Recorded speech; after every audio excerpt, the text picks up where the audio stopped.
इस स्कैम से इतना पैसा आ गया कि रखने के लिए घर में जगह नहीं थी और इसीलिए इन्होंने अलग से फ्लैट किराए पर ले रखा था। पीछे जो स्क्रीन पर आप जिन अधिकारियों को देख पा रहे हैं, जिन लोगों को देख पा रहे हैं, इनके बारे में बाकायदा जिक्र किया गया है कि पूरे सिंडिकेट को ऑपरेट करने वालों में इनकी बड़ी भूमिका थी और चूहों के डर से, कहीं चूहे नोट को कतर ना ले, इस डर से जो कैश रखे गए थे उस कैश को खपाया गया सोने चांदी के ईंटों पर। मतलब पैसे इतने आ गए थे कि सोने चांदी के ईंट ले रखे। एजेंसियों का दावा है कि घोटाले को अंजाम देने के लिए अवैध लाभ पहुंचाने की गंभीर भूमिका है और इस पूरे एपिसोड में अभी तक जो है कार्रवाई जारी है। इसके अलावा आपको मैं कुछ लोगों के नाम बताता हूं, उनकी भूमिका क्या है ये भी आपको बताया गया है। नमस्कार, जय जोहार, जय छत्तीसगढ़। मैं यशवंत साहू, आप देखना शुरू कर चुके हैं भिलाई टाइम्स। और शराब घोटाले के बारे में आप लोग को मालूम ही है क्या हुआ था। शराब घोटाले में सिंडिकेट बनाकर अधिकारी, नेता, ठेकेदार, सप्लायर, डिस्लरी वाले सब के सब मिलकर एक बड़े स्कैम को अंजाम दिए और इस स्कैम से इतना पैसा आ गया कि रखने के लिए घर में जगह नहीं थी और इसीलिए इन्होंने अलग से फ्लैट किराए पर ले रखा था कि भैया पैसा आएगा बोरा बोरा भर के उसे फ्लैट पे रखेंगे। ये मैं ऐसे ही नहीं बोल रहा हूँ, ये EOW ACB की चालान में इस बात का खुलासा हुआ है। चालान पेश किया गया और उस चालान में इस बात का जिक्र किया गया है कि नोट रखने के लिए 2 अलग से फ्लैट किराए पर लिए गए थे ताकि आराम से सुकून के साथ उस फ्लैट में पैसे को रखा जाए और अधिकारी, नेता सब चैन की नींद सोए। कोंटा से विधायक हैं पूर्व आबकारी मंत्री कवासी लखमा, दादी भी जेल में है। बहुत दिन से उनका कुछ अपडेट भी नहीं आ रहा है, जमानत को लेकर क्या चल रहा है, क्या सुनवाई हो रही है, दादी का क्या हालचाल है जेल के अंदर, कुछ पता नहीं चल पा रहा है। घोटाला जो हुआ है और ये भी बताया गया EOW के चालान में कि उनका भी बड़ा योगदान है घोटाले में और इसीलिए जेल में है। आज पीछे जो स्क्रीन पर आप जिन अधिकारियों को देख पा रहे हैं, जिन लोगों को देख पा रहे हैं, इनके बारे में बाकायदा जिक्र किया गया है कि पूरे सिंडिकेट को ऑपरेट करने वालों में इनकी बड़ी भूमिका थी।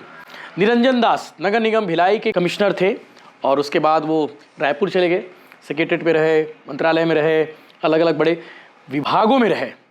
भिलाई के रहने वाले हैं साहब और आबकारी विभाग के उस समय कमिश्नर भी थे और सेक्रेटरी भी थे। इनकी मौजूदगी में, इनके कार्यकाल में ये पूरा स्कैम हुआ है। अब इनके यहाँ भी पिछले दिनों रेड पड़ी थी, फिलहाल जेल में हैं अतुल सिंह, मुकेश मनचंदा, दीपेन चावड़ा, नितेश पुरोहित और उसका बेटा यश पुरोहित। ऐसे बहुत सारे नाम हैं। इस पूरे एपिसोड में लगभग अगर बात करें तो 6 आरोपियों के खिलाफ में 7000 पेज का चालान पेश किया गया है। 7000 पेज 6 आरोपियों के खिलाफ में पेश किया गया है EOW की ओर से। इन लोगों की भूमिका पर जिक्र किया गया है कि किसकी क्या भूमिका थी। निरंजन दास क्या करते थे, अतुल पुरोहित क्या करते थे, यश पुरोहित क्या करते थे, बाकायदा साथ में दीपेन चावड़ा क्या करते थे, नितेश क्या करते थे, सबका जिक्र किया गया है। तो आज वही मैं बताने वाला हूँ। इसके अलावा दैनिक भास्कर ने आज एक स्टोरी पब्लिश की है। दैनिक भास्कर के इन्वेस्टिगेटिव रिपोर्टर है प्रमोद साहू। आज उन्होंने अपनी रिपोर्ट में बताया है कि नोट रखने के लिए बाकायदा किराए पर 2 फ्लैट लिए थे और चूहों के डर से, कहीं चूहे नोट को कतर ना ले, इस डर से जो कैश रखे गए थे उस कैश को खपाया गया सोने चांदी के ईंटों पर। मतलब पैसे इतने आ गए थे कि सोने चांदी के ईंट ले रखे ताकि ना सोना चांदी की जो ईंट है ना सड़ने का ना गलने का। गलने का तो है लेकिन सेफ है वो, ऐसा इन्होंने सोच के रखा था। तो आज उन्होंने अपनी स्टोरी में बताया है कि फरवरी 2019 में शराब में कालाबाजारी करने के लिए एक सिंडिकेट बनाया गया था और ये चालान में साथ साथ जांच में बात का खुलासा हुआ है। दैनिक भास्कर ने वही बताया है। और पैसे छिपाने के लिए जेल रोड स्थित गिरिराज होटल को सेफ हाउस बनाया गया था। यहाँ बोरियों में नोट लाए जाते थे। फरवरी 2020 में आयकर विभाग ने इस होटल में छापेमारी की थी। तब होटल के एक कमरे में 200 करोड़ रुपए रखे थे।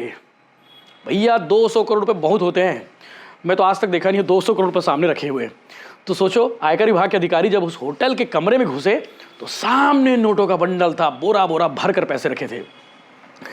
उसके बाद आनन फानन में रकम को कार में खमारडी स्थित बालिजों में अपार्टमेंट में शिफ्ट किया गया जहां शराब कारोबारी विकास अग्रवाल रहता था। विकास ने वहां 2 फ्लैट किराए पर लिए और एक फ्लैट में 200 करोड़ रखे गए थे और दूसरे में रोज आने वाले पैसों को रखा जाता था। वहीं से अलग अलग पैसे भेजे जाते थे। फ्लैट में चूहों का बड़ा खतरा था और इसीलिए जो सिंडिकेट के जो मेंबर हैं उन्होंने नोटों को सोना चांदी में बदलना शुरू कर दिया।